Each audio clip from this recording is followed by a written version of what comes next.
Shares of IRCON international which is a PSU firm Friday को ये stock around 10% of था and closed eight ₹149 after the company announced that it was awarded Navratna status by the department of public enterprises.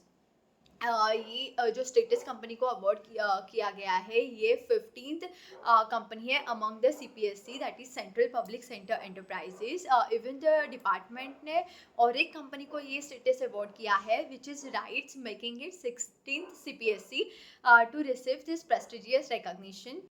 Last 1 year में the stocks of जो public sector undertakings है have experience a significant uptrend and ये जो ये जो surge हुआ है, this is the reason of robust order books of this companies the strong earnings and जो गवर्नमेंट ने अपना कैपिटल एलोकेशन बढ़ाया हुआ है।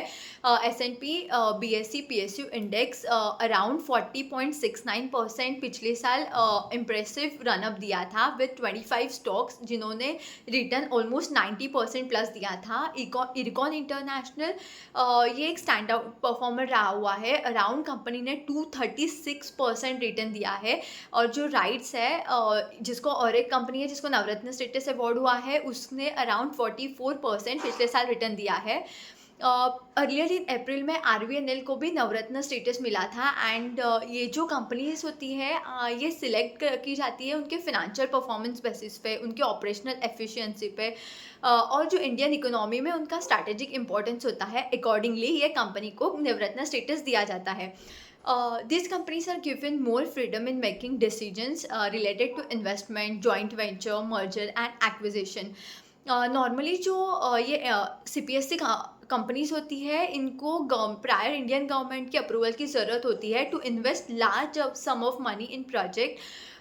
बट जो नवरत्न कंपनीज होती है आर दो CPSC companies that have been granted financial independence to invest up to 1,000 crore without seeking approval from the central government.